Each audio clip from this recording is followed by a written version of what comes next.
La cultura digital también está al aire. Los territorios en código abierto y colaborativo ahora se vuelven palabras que viajan por el aire, por la web y llegan hasta nuestros oídos. Bienvenidos a Bibliolabs, un podcast para experimentar, conectar y conversar sobre Internet y el mundo digital. Una producción del Sistema de Bibliotecas Públicas de Medellín.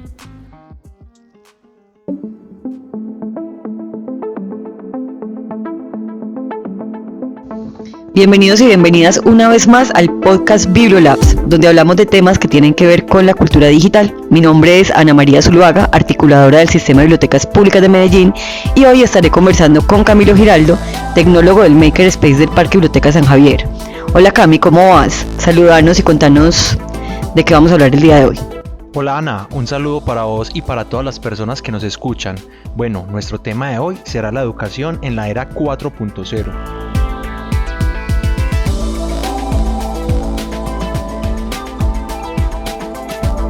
Y para empezar, es bueno que nos remitamos a hablar un poco de la escuela tradicional, que es justo esa escuela que nos tocó a la mayoría de nosotros y que desde el siglo XIX los sistemas educativos nacionales la adoptaron.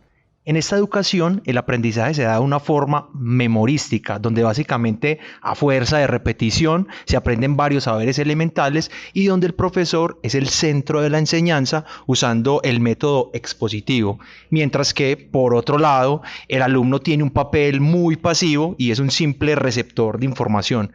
Este modelo educativo se define como un modelo poco crítico, homogeneizante y verbalista. Pero pues bueno, es lo que en su momento nos tocó y no podemos satanizarla tampoco porque sí tiene algunos elementos que podríamos destacar, como los intentos de democratización del conocimiento y la universalización de la cultura letrada e ilustrada. Resumiendo un poco, en esta escuela tradicional los procesos de memoria son el pilar de todo. Pero hoy día ya hablamos de una educación más orgánica y experiencial como la que ofrece la escuela moderna o la escuela actual, que sumada a las posibilidades que brinda Internet cambian este paradigma de la memorización. Y antes de darte paso para que nos cuentes un poco sobre esto, Ana, yo me quedo con una frase que dijo Aristóteles: la educación no es llenar un recipiente, sino encender una llama. Y ojo que esto lo decía por allá en el siglo IV a.C., pero está muy relacionado a lo que requieren los procesos educativos actualmente. Bueno, parece que es como más innovador Aristóteles que muchos en este momento, entonces nada, para darle bolas a esa frase. Y también quería ahí recordar algo que habíamos dicho en el podcast pasado, para quienes no lo hayan escuchado, se conecten y lo escuchen. Hablamos sobre sociedades digitales y ahí hablábamos de esas fuentes oficiales que a veces también estaban parcializadas con respecto a lo político y la historia. Y bueno, hay un monopolio también de digamos como de estas corrientes o de las teorías o de la historia de ciertos lugares o ciertas comunidades que también se ven, digamos como perjudicadas por esa educación tradicional, ¿cierto? Que viene alguien y nos da el conocimiento, pero no tenemos la oportunidad de indagar incluso en las voces populares de ciertas comunidades para ver cómo perciben ellas o qué testimonio tienen ellas de la realidad, ¿cierto? Bueno, entonces vamos a hablar ahora de la escuela actual. Ahorita vamos a contar algunos modelos expandidos y disruptivos, pero estos casos no son la mayoría. En este momento lo que nos encontramos son modelos que sí integran lo digital, pero su evolución se da más como por una traducción de lo análogo al, digamos, como al lenguaje virtual. Entonces, casi que pasamos de una pizarra analógica a una pizarra que nos permite mayores interacciones, pero es como una concepción muy básica. No tenemos en cuenta, por ejemplo, las posibilidades, y esto lo hablamos, también los invitamos, yo acá hago cuñas a otras charlas que hemos hecho, también los invitamos a escuchar la charla que hicimos en el Día del Internet sobre educación, porque ahí también se mencionaba que muchas veces las interfaces pues tienen unas características que no son aprovechadas porque precisamente estamos llevando lo tradicional a lo digital, sin pensar en esas cosas particulares que tiene la interfase que nos podría mostrar como otras posibilidades para enseñar e incluso para aprender. Cuando pensamos en desarrollar una escuela actual nos encontramos a varias dificultades. Sabemos que de pronto no se ha llegado como a un nivel ideal, pero pues eso también tiene como unas razones. Y entre ellas es que hay una gran velocidad a la que se desarrollan las tecnologías y se suma también a la resistencia que tienen algunos profesores o algunos formadores con respecto al cambio, ¿cierto? Esto se podría relacionar un poquito con la tecnofobia, aunque la tecnofobia a veces va mucho más allá, pero muchos quieren ser conservadores con respecto a las relaciones con los alumnos, a la conversación en el aula de clase, y también muy ligado como un término que se ha como metido en el argot de lo digital, y es esto de nativos inmigrantes digitales. Entonces digamos que un profesor que sea más o menos de mi edad, unos 38 años, acá revelo revelo la cruel verdad, un profesor de 38 años o mayor, lo hemos llamado migrante digital. Y esto nos suma ya como en unas características, ¿cierto? Como de personas que estamos tratando de alcanzar a los nativos, personas que no sabemos tanto como los nativos. Y a los estudiantes actuales los llamamos nativos digitales como personas que, porque nacieron en esta época per se, saben utilizar las tecnologías. Y pues eso también hay autores que lo desmienten. Por acá tenemos en Sociedad Digital, Tecnología y Educación a Ana Sacristán, junto a otros autores. Ellos, por ejemplo, desmienten esto de nativos digitales, o ponen más, digamos, como en discusión esto de nativos inmigrantes digitales. Ellos acá hablan de que hay personas que tienen habilidades digitales y personas que no, independiente de la edad, incluso sí dependiendo del acceso que las personas hayan tenido a cierto tipo de tecnologías. Yo tuve acceso muy temprano al computador porque tenía una vecinita que su papá era un teso para computadores, y por esa curiosidad de jugar, o pues sí, como de acceder a juegos de comando DOS, pues claro, aprendí a manejar el computador como desde su cimiento, ¿cierto? Porque en esa época casi que había que entrar al setup en un lenguaje medio programador para poder acceder como a los juegos o configurarlos.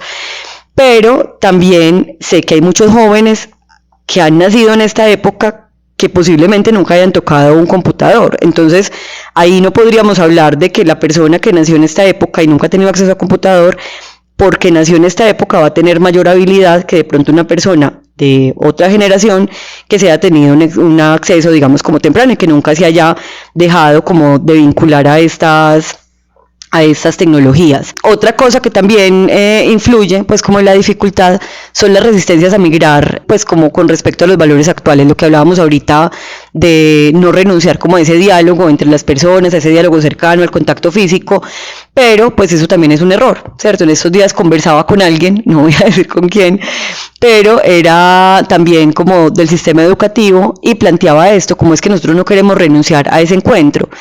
Pero pues también le decía yo a Cami ahorita cuando estábamos como conversando sobre el podcast, y es que al coco pues no se le huye, al coco se le enfrenta. Entonces, si le tenemos miedo a la tecnología porque sabemos que eso nos puede causar grandes cambios a futuro, pues precisamente tenemos que estar nosotros preparados para saber cómo vamos a manejar esa tecnología. Entonces no es mirarla ya con miedo, sino decir, listo, me voy a adentrar a la tecnología y voy a entender cómo es el funcionamiento de esto para yo poderle dar herramientas a los jóvenes y a las jóvenes, a los niños y a las niñas que estoy educando, para que ellos en el futuro puedan enfrentarse como a estos cambios y establecer relaciones sanas también dentro de lo virtual. Incluso propiciar esa conversación con respecto a lo físico también. Venga, ¿cómo podemos llevar esto a cabo? Pero eso hay que afrontarlos, porque si no, pues serán siempre las mismas grandes potencias, Cami, las que van a estar a la vanguardia, y vamos a seguir nosotros con la brecha del subdesarrollo acá en Colombia, como listo, no vamos a alcanzar nunca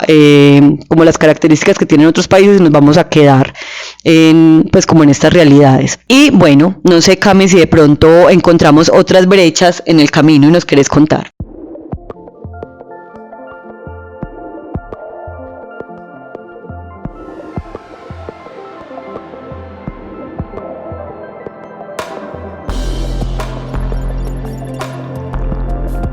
Bueno, Ana, interesante el tema que propones sobre los nativos digitales y sobre los migrantes digitales, y sobre estas voces que divergen en encasillar a las personas en estos términos, ¿cierto? Solo hablando de Colombia, debemos mencionar que aún nosotros ni siquiera resolvemos el acceso a la educación. Y es que solo en el país de cerca de 10 millones de personas en edad escolar, contando desde preescolar hasta media secundaria, hay 435.000 personas sin ningún tipo de educación. Y ahora debemos sumar el acceso a internet, donde se estima aproximadamente que el 30% de nuestra población ni siquiera tiene acceso a internet o a un dispositivo, ¿sí? Pero esto no es que pare ahí tampoco, también podemos hablar de brechas de habilidades, ¿sí? Donde incluso dentro de las personas con acceso a educación e internet hay quienes son capaces de crear y de expresarse y de construir productos digitales según sus propias necesidades, y otras personas que solo son capaces de consumir objetos o contenidos digitales.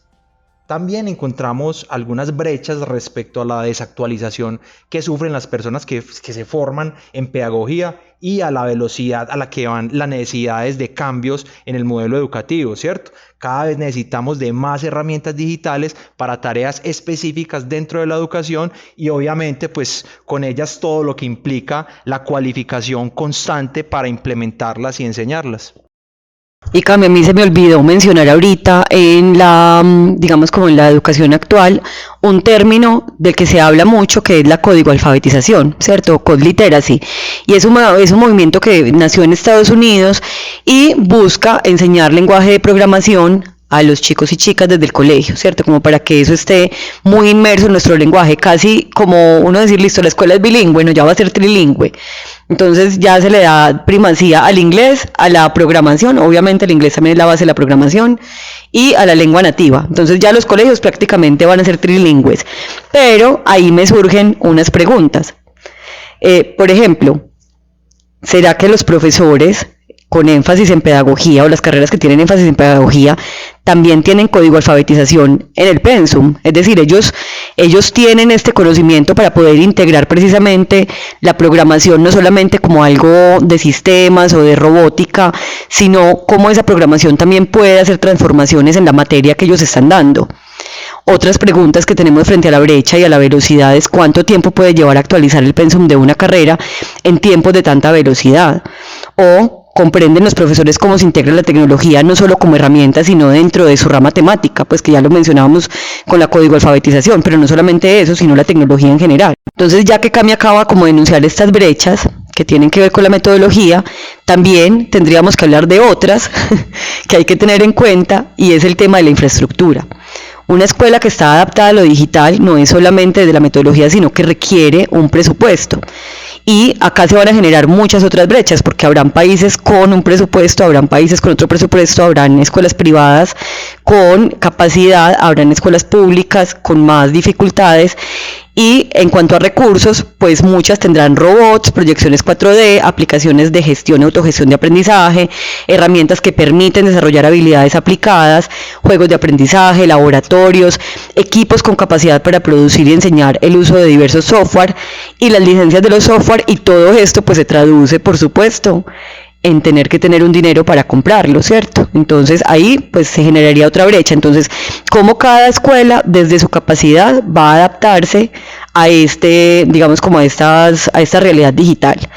Y además de eso, no solamente es esos materiales que se adquieren, sino también la arquitectura de las escuelas y las universidades, y que estén adecuadas como a esas necesidades actuales de aprendizaje, ¿cierto? Entonces, ahorita más adelante vamos a hablar de las características, pero voy a mencionar algunos como para ilustrar. Entonces, si el aprendizaje es colaborativo, bueno, ¿cómo van a ser esos salones y cómo los vamos a adecuar? Pero todo eso genera un cambio también en mueble, en cómo, y pues acá sabemos que todavía hay un problema incluso de infraestructura, de dónde tener una escuela y cómo adaptar un espacio para una escuela incluso tradicional. Entonces ahí también mencionamos pues como este otro tipo de brechas que pueden estar apareciendo. Ana, esos elementos que acabas de describir comienza como a esbozar esos rasgos de lo que es la industria 4.0 y la cuarta revolución industrial, estas áreas y estas habilidades que se dan en este medio, ¿cierto? Pero creo que ahí también nos surge otra pregunta, ¿sí? ¿Qué es la industria 4.0 y con nuestra ciudad, Medellín, cómo se está preparando en términos de desarrollo de estrategias educativas que le hagan frente a esta nueva revolución industrial? Entonces vamos a aprovechar y escuchemos la nota que Jorge Molina desde el Parque Biblioteca Nororiental nos tiene preparadas. Se estima que el 65% de los niños que a día de hoy están en primaria, a futuro se desempeñarán en áreas y oficios que no existen actualmente. Por tanto, es necesario crear mecanismos que permitan cambios educativos y sociales para disminuir las brechas de acceso que promuevan el bienestar común y la sostenibilidad. Según Klaus Martin Schwab, economista, empresario y fundador del Foro Económico Mundial, estamos al borde de una revolución tecnológica que modificará la forma en que vivimos, trabajamos y nos relacionamos. Los expertos concuerdan con esta predicción debido a 3 variables que definen dicha revolución: velocidad, alcance y su impacto sin precedentes. En el año 2014, la industria sufre un nuevo cambio debido al surgimiento de fábricas inteligentes que permiten una gestión online de su producción. La cuarta revolución industrial es precisamente el origen de una nueva industria que mezcla técnicas clásicas de producción con sistemas inteligentes que integran a las organizaciones y los ciudadanos. Bueno, ¿y será que los ciudadanos de Medellín estamos preparados para estos nuevos cambios que propone la cuarta revolución industrial? Para responder a este reto, la ciudad se ha venido preparando desde diferentes frentes que abarcan la educación formal, la educación expandida y el emprendimiento. En el presente año fue inaugurada la Ciudadela para la cuarta revolución industrial y la transformación del aprendizaje, un campus universitario, el cual tendrá una oferta educativa de diferentes universidades de la región y beneficiará a más de 8.000 estudiantes. No será una institución convencional ni con carreras tradicionales. Por el contrario, allí se ofrecerán principalmente cursos y programas de pregrado en áreas como la inteligencia artificial, robótica, domótica, mecatrónica, desarrollo de software, blockchain, analítica de datos, marketing digital, desarrollo de videojuegos, realidad aumentada, entre otros. Además, contará con el laboratorio de efectos visuales más grande de Latinoamérica. Sin embargo, la apuesta educativa no queda solo allí. En 2020, la ciudad inauguró 3 Makerspaces, lugares donde las personas pueden acceder a asesorías y espacios de trabajo colaborativo con impresoras 3D, cortadoras láser, routers CNC, electrónica y programación para desarrollar proyectos de interés comunitario. Estos Makerspaces son de acceso público y están ubicados en el Parque Biblioteca Presbítero José Luis Arroyave en San Javier, Parque Biblioteca Gabriel García Márquez en el 12 de octubre y Parque Biblioteca Fernando Botero en el corregimiento de San Cristóbal. A esta apuesta formativa la acompaña una estrategia que busca impulsar la transformación digital de la ciudad, la evolución de su vocación económica y el aumento de empleo en estas áreas. Estamos hablando de los centros del Valle del Software, espacios físicos donde estudiantes, docentes y emprendedores podrán crear y fortalecer por medio de la tecnología sus unidades e ideas de negocio. El primer centro del Valle del Software se inauguró el presente año en el barrio San Javier y está previsto disponer 20 más en las diferentes comunas y corregimientos de la ciudad. Estos centros son una de las estrategias para transformar la economía de la ciudad a partir de la educación, la innovación y el emprendimiento, convirtiendo a Medellín en un centro de innovación para la región y en un referente en la formación de talento para la cuarta revolución industrial con proyección internacional.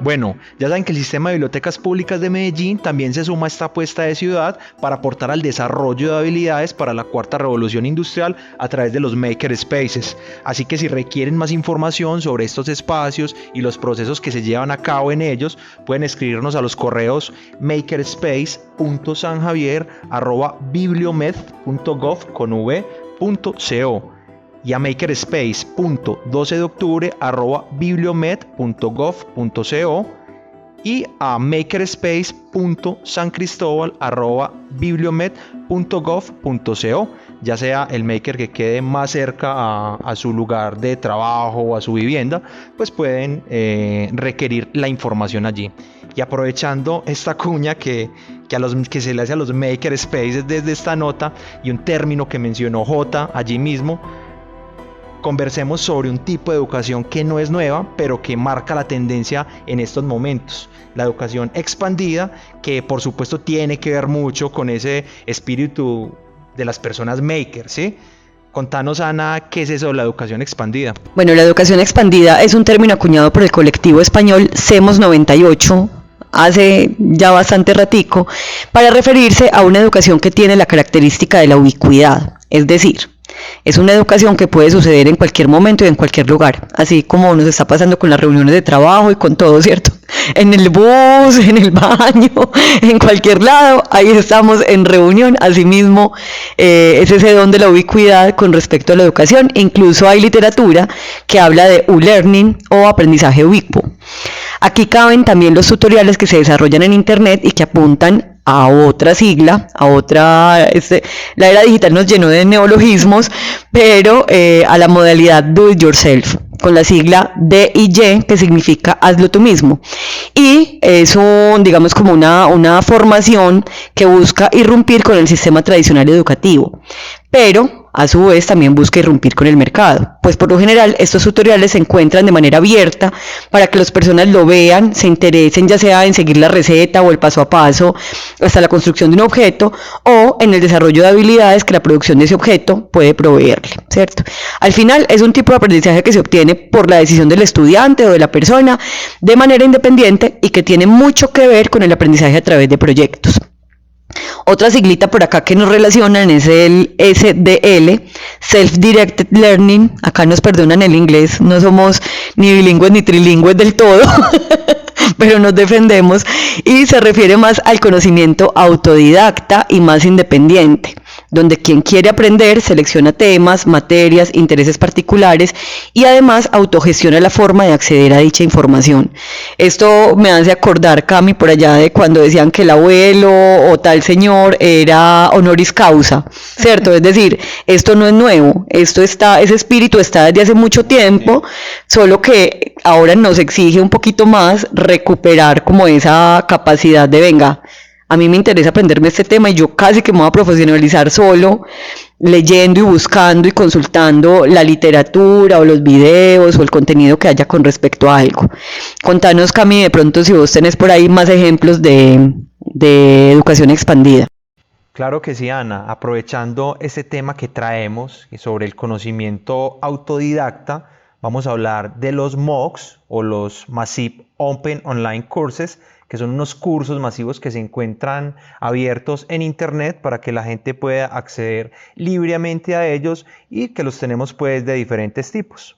Podemos hablar del Self-Paced Learning, donde el estudiante es autónomo en cuanto al tiempo y el orden en que va consumiendo este conocimiento, ¿cierto? Un conocimiento muy a su ritmo, muy a lo que me da, muy a lo que puedo hacer, muy a lo que en el momento y con el tiempo que tengo puedo acceder. Está el Learning by Doing, que es una metodología más pragmática, ¿sí? Es más del hacer que de leer o de conceptualizar y que tiene que ver más con el aprendizaje o el conocimiento aplicado, ciencias aplicadas, ¿sí? Y tenemos los SMOOC, donde el aprendizaje es sincrónico, las clases se transmiten en vivo y está sujeto a tiempos establecidos por personas que administran estas herramientas, ¿cierto? O por entidades u organizaciones que lo hacen. Bueno, y según su naturaleza, también podemos dividir en diferentes categorías a estos cursos, ¿sí? El Instituto Tecnológico de Monterrey propuso algunas categorías de división de acuerdo a esa naturaleza y los consideran o los dividen en los XMOOC, los CMOOC y los DOC. Para hablar de los SMOOC, debemos decir primero pues que son comerciales y que son un poco más similares a la educación tradicional, a través de la visualización de videos, con un plan de estudios y ejercicios de aprobación del conocimiento, ¿sí? Nos recuerda un poco a la educación que empezamos como a esbozar al principio, de pronto son un poco más magistrales, tiene unas valoraciones un poco más cuantitativas. Y también hablamos de los CMOOC, que son más propositivos, es un aprendizaje de construcción colectiva que se obtiene mediante la interacción entre las personas que están accediendo a estos cursos, ¿cierto? Y donde los documentos son solo el punto de partida para generar ese conocimiento. Para finalizar, tenemos los DOC, que son unos cursos colaborativos distribuidos en línea, y estos cursos son posibles por las conexiones entre instituciones u organizaciones.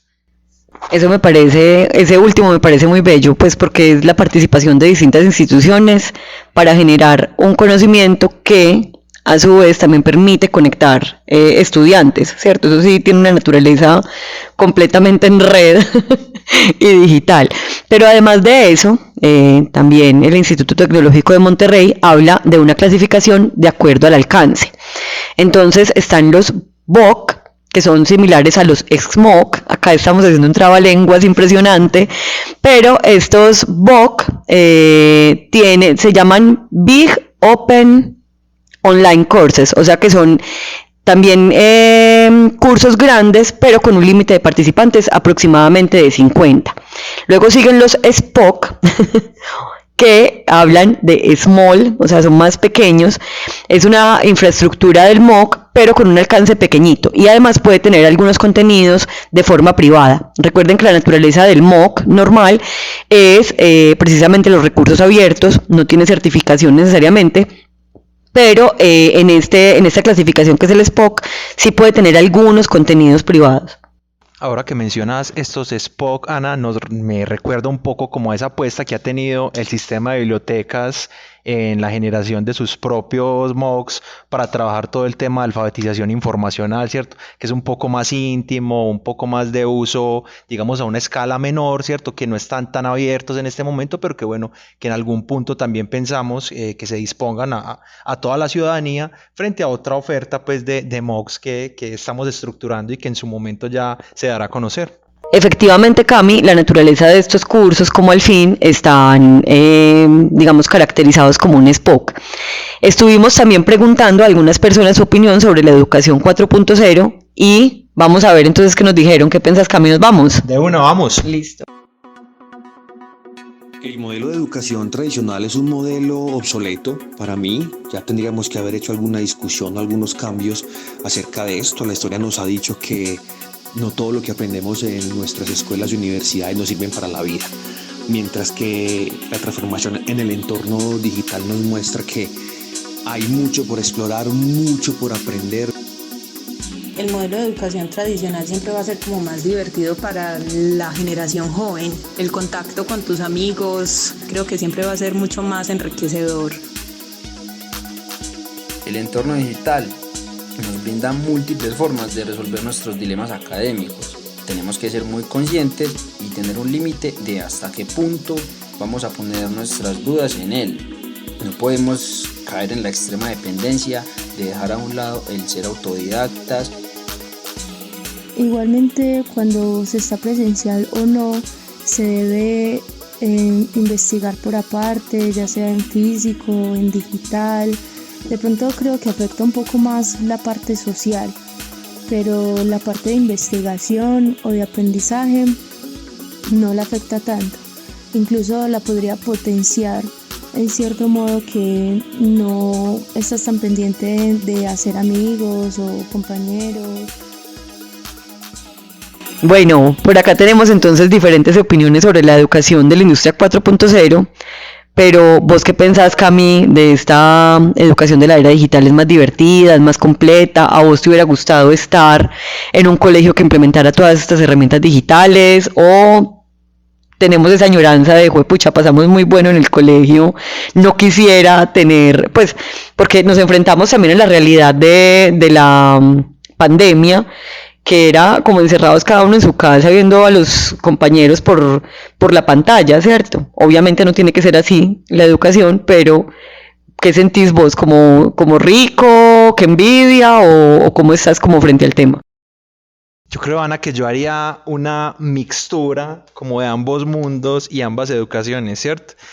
Me quitaste de la boca las palabras de que también ese momento de estar socializando, de estar con los compañeros que probablemente se ve como en medio de esa escuela moderna, también te permite a vos desarrollar unas habilidades blandas de contacto con las personas y de todo lo demás que obviamente no podemos dejar nosotros perder como sociedad y como sociedades. Pero sin lugar a dudas, creo que en su momento, si hubiésemos tenido también todo este montón de conocimiento abierto, autogestionado y muy autodidacta, creo que me hubiera aportado muchísimo para mi vida y para mi desarrollo académico, ¿cierto? Y además nosotros creo que durante pandemia tuvimos una bonita experiencia de digitalizar y de virtualizar nuestras actividades y servicios y trabajar con tutoriales y trabajar con videos y trabajar con propuestas de cursos abiertos, ¿cierto? De cursos abiertos montados en plataforma que creo que le aportan mucho al desarrollo de las personas y creo que van mucho con los ritmos de cada uno, ¿cierto? Con los niveles de aprendizaje, no sé, yo puedo gastarme 5 minutos viendo un video de 5 minutos y aprender lo que hay ahí, como me puedo gastar 10 o 20 tratando de digerirlo, ¿cierto?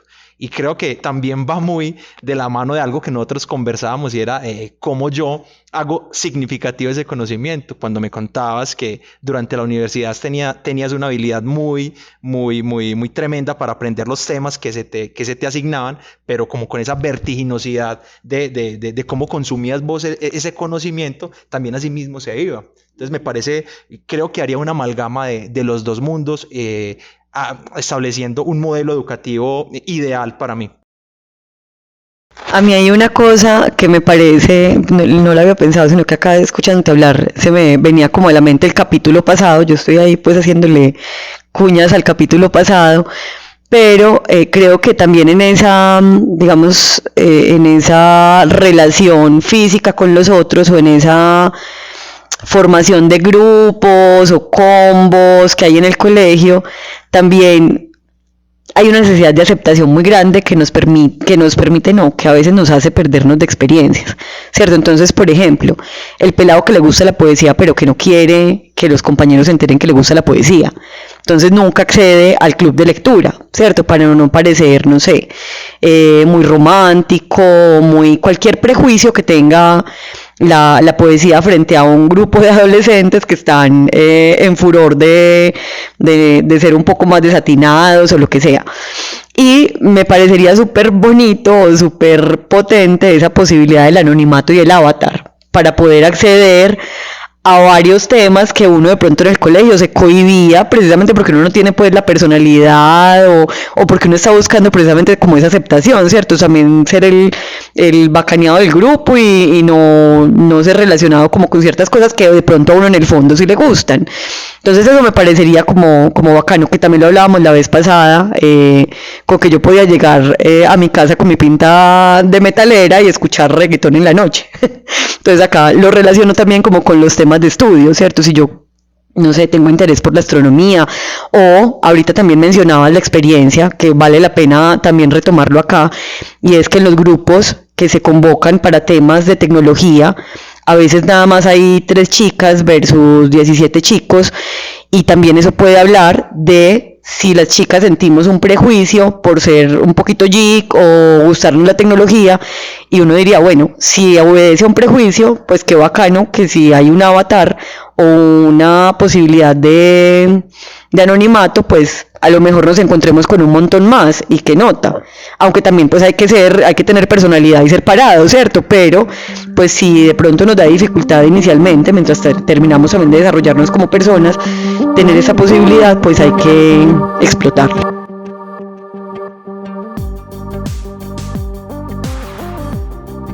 Bueno, y también metiéndonos un poquito ya con la opinión de las personas que participaron en el Vox Pop, esto que nos cuenta Gabriel al final, de que siente que hay que darse la discusión por una nueva educación, pues queremos contarles que efectivamente hay gente que se está dando la discusión, hay propuestas muy novedosas, hay propuestas que son disruptivas también, no necesariamente con la tecnología, sino que son disruptivas también en su metodología, que puede ser aplicada de manera análoga, pero que buscan desarrollar ciertas características en las personas que participan de estos modelos educativos, que sí los prepara muy bien para la industria 4.0. Más adelante les vamos a contar esas características y ustedes, recordando esas experiencias, se van a dar cuenta que sí, que efectivamente, a pesar de que algunas pueden tener una aplicación un poco más análoga, como Dreamers Worldwide, que es la escuela verde en Bali, Indonesia, que está basada en un modelo de autosostenibilidad. Ellos, por ejemplo, si es un poco análoga,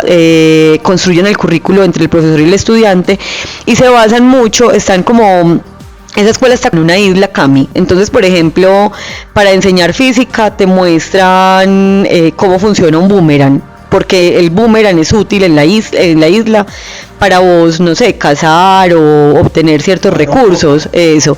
Entonces es una educación bastante aplicada como a las necesidades que se viven de manera local.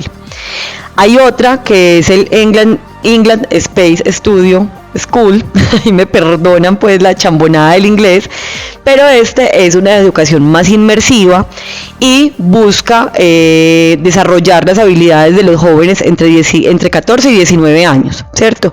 Allí ven temas que tienen que ver con el espacio, con lo aeroespacial, con la ciencia, con la ingeniería, con las matemáticas, y tienen profesores que son especialistas en estos temas, pero además adoptan un modelo que tiene mucho que ver con el modelo laboral, ¿cierto? Entonces ellos, por ejemplo, tienen horarios que son de 8:30 de la mañana a 5 p.m., así como si vos estuvieras en un horario de oficina, y se sumergen como en retos que tienen que ver con la economía local, que tienen que ver con problemas que pueden estar pasando a futuro. En el ejemplo que yo veía incluso era un reto con respecto a Marte. Entonces ellos estaban indagando un poco como lo que hay de investigaciones de Marte, de terrenos, para ver qué proponían. Entonces es una educación pues inmersiva como en lo laboral, pero también con miras a esos proyectos pues que se podrían estar desarrollando en el futuro. Muy prospectiva. Está también Granny Cloud y Hole in the Wall, ambos están en la India y se integran. Estas dos iniciativas, la primera voy a mencionar Hole in the Wall como para que comprendamos un poco, nace de la mano del físico Sugata Mitra, no sé si lo estoy pronunciando bien pues porque esto es ahí sí en un idioma completamente inexplorado por mí, pero Hole in the Wall son unos computadores que se encuentran en algunas paredes en las calles de la India, ¿cierto? Y que algunos chicos y chicas se arriman o se acercan a estas computadoras por la curiosidad de ver tecnología ahí en un lugar donde, pues como y por qué hay tecnología ahí. Entonces ellos se acercan, pasan, por ejemplo, vienen de algún lugar, pasan por ahí, se quedan pegaditos como el computador explorando, y ahí, en esos computadores es donde viene Granny Cloud. Granny Cloud es otra iniciativa que es con profesores jubilados, y esos profesores alrededor del mundo generan contenido y conversaciones en vivo con esos chicos a través de esas pantallas que están en la calle. Entonces, claro, hay una conexión incluso con chicos de otros lugares del mundo a través de esta iniciativa de Granny Cloud. También está Khan Academy, que es una organización sin ánimo de lucro y tiene como propósito proporcionar una educación gratuita de nivel mundial para cualquier persona en cualquier lugar. O sea, ubicuo, como estábamos diciendo ahorita, para que recuerden el término de ubicuidad. Y esta organización es gratuito, de aprendizaje también virtual, y está apoyado por donaciones que hacen diferentes empresas. Aquí en Colombia tenemos el modelo educativo Escuela Nueva, que a pesar de ser un modelo que se ajusta a las necesidades de innovación, surgió en Colombia hace 35 años y surge precisamente por la necesidad de reforzar la educación en los contextos rurales. Él se basa en 4 pilares, que son la pedagogía y el currículo, la formación del docente, la participación de la comunidad y la gestión. Esto, entonces, para que sepamos, es un modelo educativo colombiano, pero que nos permite precisamente desarrollar habilidades que nos pueden servir para la industria 4.0. Está la Fundación United Way en Colombia, que es una plataforma con alcance internacional que conecta personas, empresas y organizaciones con el fin de que los niños y niñas y además los jóvenes permanezcan en el sistema educativo, o sea, que no haya tanta deserción, pero además ellos también tienen unos laboratorios que proponen soluciones educativas innovadoras para mejorar la calidad de aprendizaje y poderlos tener como en la competencia, pues, como del mercado educativo y laboral. Yo creo, Ana, que con referentes y modalidades de estudio que hayan en este momento podemos quedarnos todo el día esbozando, hablando, tomando ejemplos de muchas partes del mundo que ya se está implementando, ¿cierto? Y hablando pues de la velocidad en la que van ocurriendo los cambios laborales que se verán en el futuro, que por allá Jota nos contaba en la nota, algo muy que lo sacude a uno, y es que más del 60% de los puestos laborales que a futuro se vayan a emplear pues nuestros niños, los niños que apenas están creciendo ahora, ni siquiera existen, ¿cierto? Son de áreas que todavía ni siquiera existen. Entonces, eso también nos deja una gran interrogante por desarrollar, ¿cierto? En términos de saber responder a estas necesidades de la industria 4.0 en educación y en formación como tal, ¿cierto? Imagínate, Cami, o sea, como dentro de esas profesiones que mencionabas, ¿cierto? Que van a estar obsoletas y otras nuevas, encontraba yo por ahí que minero de asteroides, guías turísticos espaciales, consultores de genética, o sea, cosas que uno en este momento ni se imagina o que le suenan muy futuristas, pero pues si estamos pensando en ir a Marte, un minero de asteroides o un minero espacial pues no tiene nada de hilarante, ¿cierto? Es completamente coherente con lo que ya se está pensando. Incluso en este momento hay un montón de profesiones nuevas, como los analistas de redes sociales, que cuando nosotros estábamos pequeños pues uno decía, no, mijito, abogado y doctor. Pues, pero ahora doctor, vamos a ver qué pasa con la medicina cuando se desarrollen, ya pues que además ya hay un montón, ¿cierto? De sistemas que están basados en el láser, en cortes precisos, que son muy robóticos y que se manejan a través de una máquina. Vamos a ver qué puede ir pasando con la medicina y cómo evoluciona, por ejemplo, a futuro. Entonces ya un médico que quiera estudiar medicina, ¿qué medicina quiere estudiar, por ejemplo? Ya no es la medicina que queríamos nosotros chiquitos, ¿no? Entonces, nada, quería dar ahí como estos daticos que había encontrado. Ya ahí sí te dejo, que yo sé que tenés un interrogante grande por hacernos.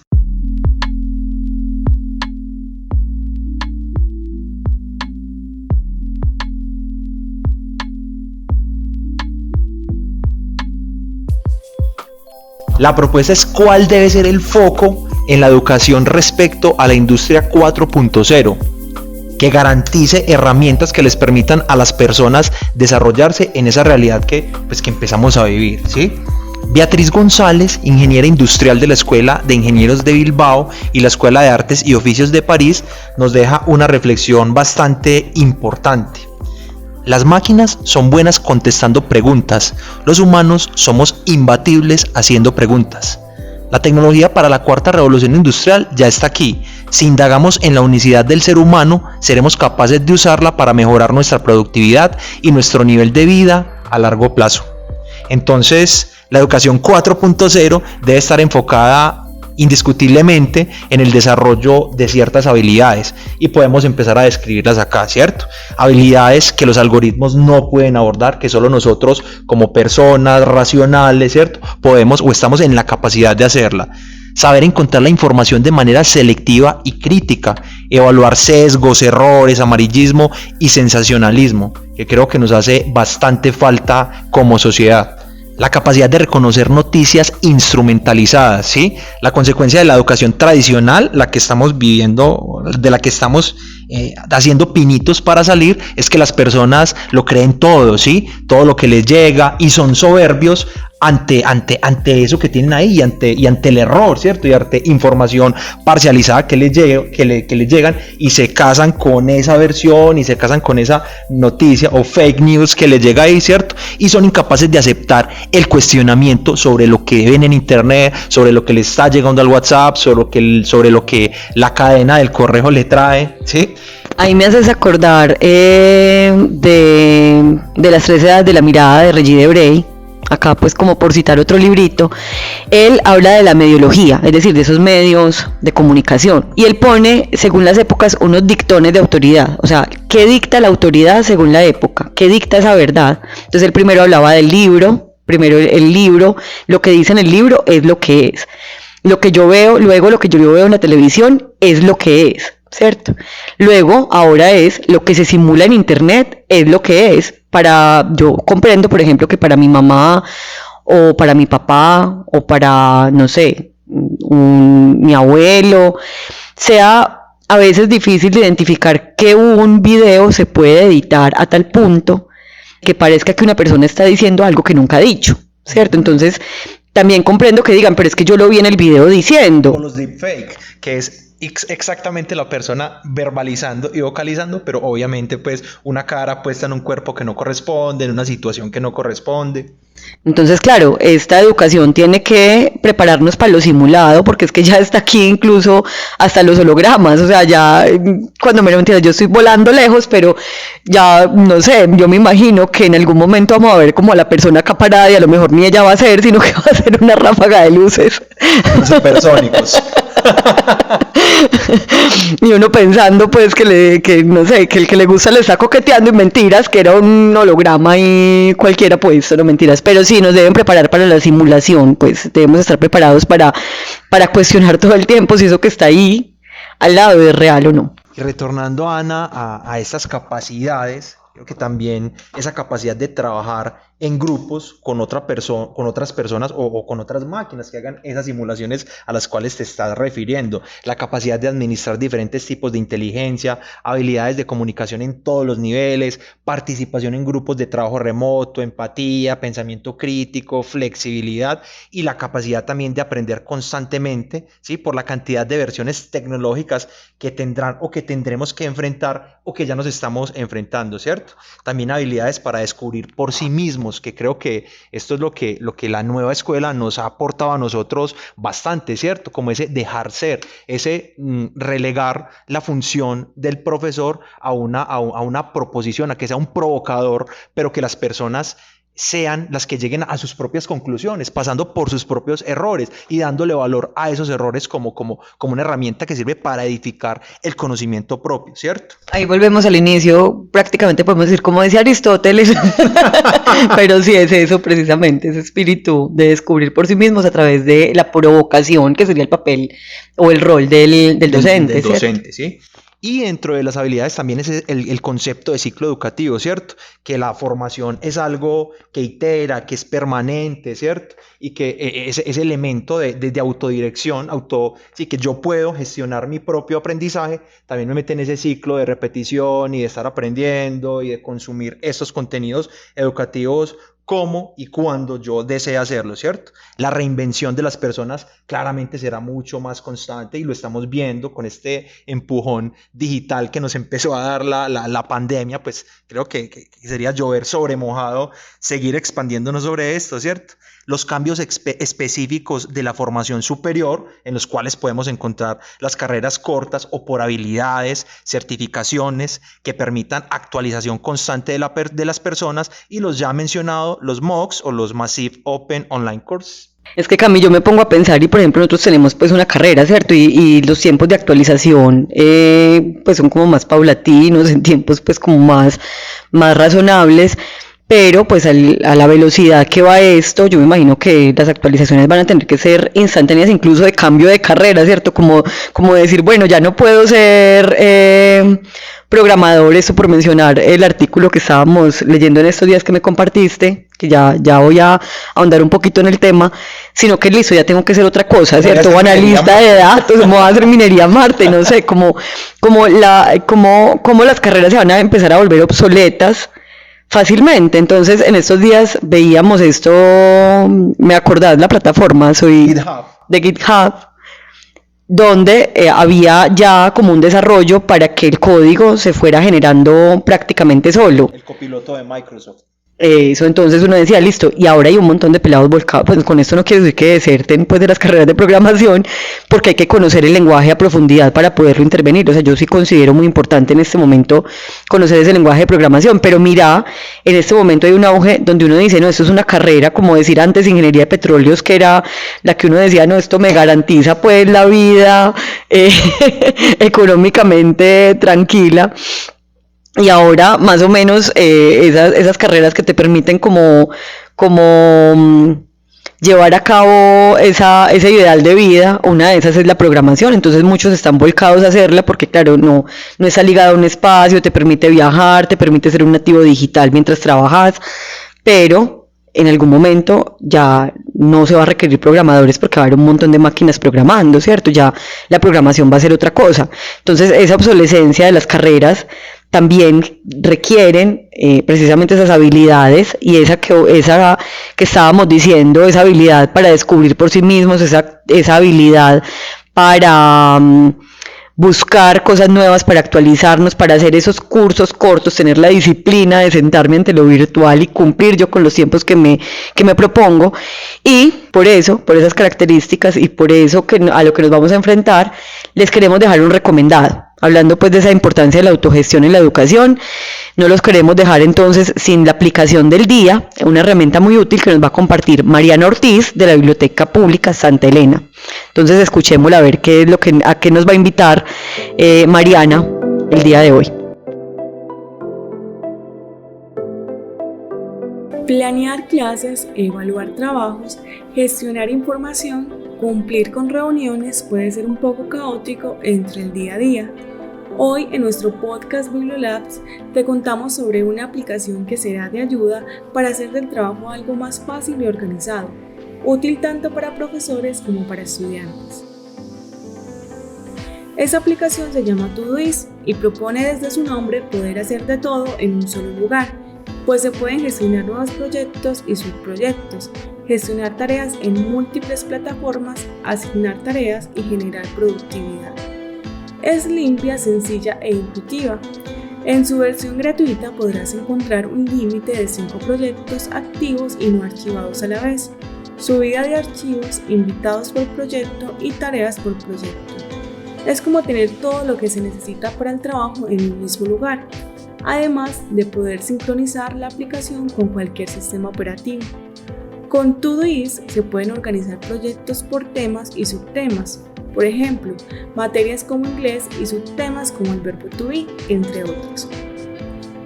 También se podrá acceder a los proyectos vivos para agregar tareas a través de plantillas gratuitas por redes de la aplicación, para la integración de gestión de los proyectos, compartir archivos y contenidos, agendar actividades en el calendario, gestionar medios de comunicación y registro del tiempo.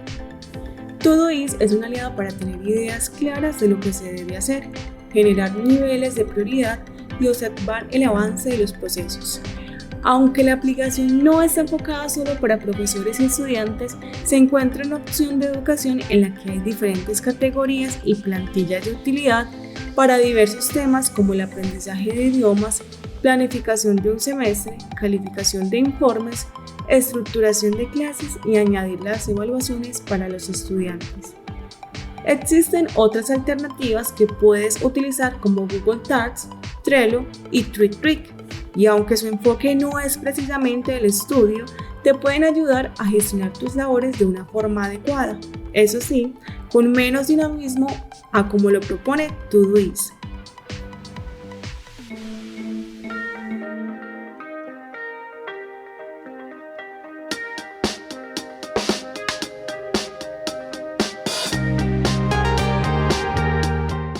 Yo creo que bastante que nos sirve esta aplicación en nuestro día a día, con todo el montón de tareas que tenemos para hacer, con el montón de reuniones, como un organizador personal. Me parece muy muy bacana y muy potente esta herramienta, que por cierto no la conocía hasta que se hizo como nota de recomendado. Y hasta aquí llegamos con nuestro podcast Bibliolabs. Los invitamos a seguir conectados en nuestro próximo episodio y a dejar sus apreciaciones en la caja de comentarios. Chao, Ana. Yo me despido también. Muchas gracias a todos los que están escuchando el podcast. Ojalá nos dejen pues ahí como las apreciaciones en la cajita de comentarios, como dice Cami. Y recuerden que nos mueve la cultura y, como dijimos la vez pasada, también nos mueve la cultura digital.